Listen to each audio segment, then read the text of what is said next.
Perkenalkan, nama saya Kurniawan Marmata dari Prodi Peternakan dengan NIM 230 10 12 11 40 281. Perkenalkan, nama saya Satria Pandu Pradana dari kelas Peternakan D, NIM 230 101 211 40246.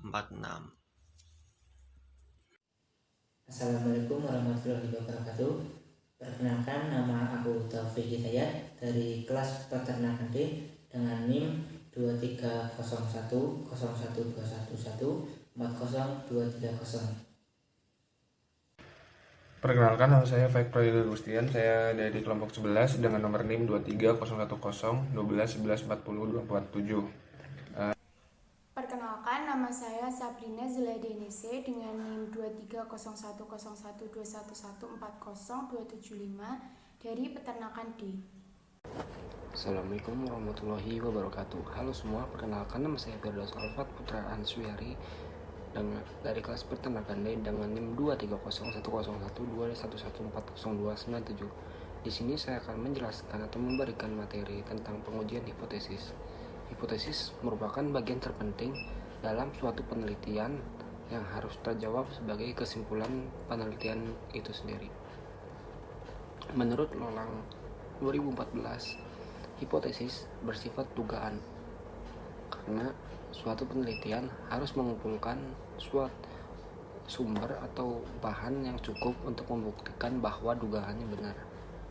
Hipotesis juga dibedakan atas dua jenis, yaitu hipotesis nol dan hipotesis alternatif. Kemudian pengujian hipotesis uji Z.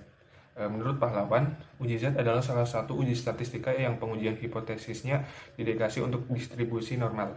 Uji Z rata-rata suatu populasi adalah uji statistik yang digunakan untuk mengetahui apakah suatu populasi memiliki rata-rata yang sama dengan atau lebih kecil atau lebih besar dari suatu nilai rata-rata tertentu sesuai dengan hipotesis yang telah ditetapkan. Syarat yang harus dipenuhi untuk pengujian hipotesis Z. Yang pertama, sampel yang digunakan dalam pengujian adalah sampel acak yang sederhana. Yang kedua, simpangan baku populasi diketahui. Yang ketiga, sampel berasal dari populasi yang berdistribusi normal atau ukuran sampel cukup besar. Biasanya ukuran sampel cukup besar yang sering digunakan adalah lebih dari 30. Untuk rumus yang digunakan untuk pengujian hipotesis Z adalah yang pertama, untuk uji Z dua pihak. Rumusnya Z sama dengan rata-rata dikurangi rata-rata yang diambil oleh peneliti per simpangan baku dibagi akar dari banyaknya sampel. Yang kedua, untuk uji Z satu pihak dengan rumus Z sama dengan rata-rata sampel 1 dikurangi rata-rata sampel 2 per simpangan baku dibagi akar dari banyaknya sampel. Pengujian hipotesis uji T. 1. Uji T sampel independen. Menurut Jauhart et al. 2014, uji T sampel independen adalah metode yang digunakan untuk menguji kesamaan rata-rata dari dia populasi yang bersifat independen, di mana penelitian tidak memiliki informasi mengenai ragam populasi. Uji T sampel independen digunakan untuk sampel bebas dengan membandingkan rata-rata dua kelompok kasus. Kriteria data untuk uji T sampel independen sebagai berikut. Data untuk dua sampel bersifat independen dan sampel acak dari distribusi normal. Rumus yang digunakan untuk data T sampel independen yaitu ada dua. Yang pertama, uji T untuk varian sama. Untuk varian yang sama, maka bentuk rumusnya sebagai berikut. Uji T untuk varian yang kedua yaitu uji T untuk varian berbeda. Untuk varian yang tidak sama, maka bentuk rumus sebagai berikut. Yang kedua ada uji T sampel dependent atau berpasangan. Pengujian ini digunakan untuk menguji perbedaan rata-rata antara dua kelompok data yang dependent atau unit percobaan yang sama. Menurut Apriliani 2017, Variabel dependen adalah tipe variabel yang dijelaskan atau dipengaruhi oleh variabel independen. Kriteria data untuk uji T sampel independen ada dua. Yang pertama yaitu ada data berdistribusi normal dan kedua kelompok data dependen atau unit percobaan sama. Rumus yang digunakan dalam uji sampel T dependen adalah sebagai berikut. Sekian video dari saya, semoga bermanfaat. Wassalamualaikum warahmatullahi wabarakatuh. Contoh soal pengujian hipotesis uji Z. Dari 100 sekolah ternama di negara maju, rata-rata menetapkan bayaran SPP $495 per bulan dengan simpangan baku $45 dengan taraf nyata 1%. Ujilah apakah rata-rata bayaran SPP sekolah ternama kurang dari $500 per bulan. Pembahasannya, diketahui X bar sama dengan 495 atau simpangan baku 45, N 100, mu 0500, taraf nyata atau alfa 1% sama dengan 0,01. Langkah yang pertama yaitu mencari Z hitung dengan rumus yang ada di sini. Kemudian memasukkan angka-angkanya dan ditemukan angka min 1,11.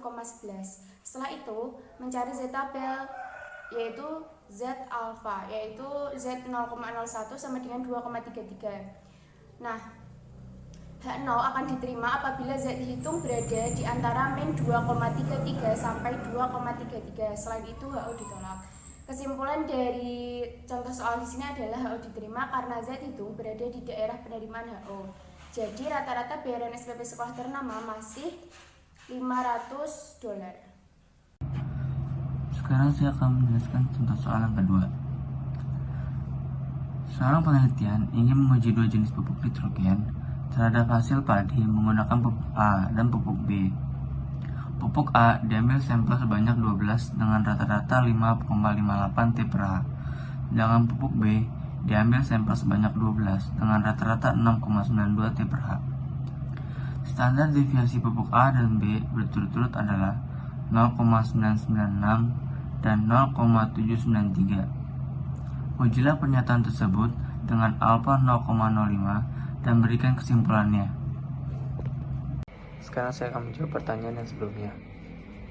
T hitung sama dengan X1 dikurang X2 per akar S1 kuadrat dibagi N1 ditambah S2 kuadrat dibagi N2 sama dengan 5,58 dikurang 6,92 per akar 0,996 kuadrat dibagi 12 ditambah 0,793 kuadrat dibagi 12 sama dengan minus 1,34 per 0,367522 sama dengan 3,67.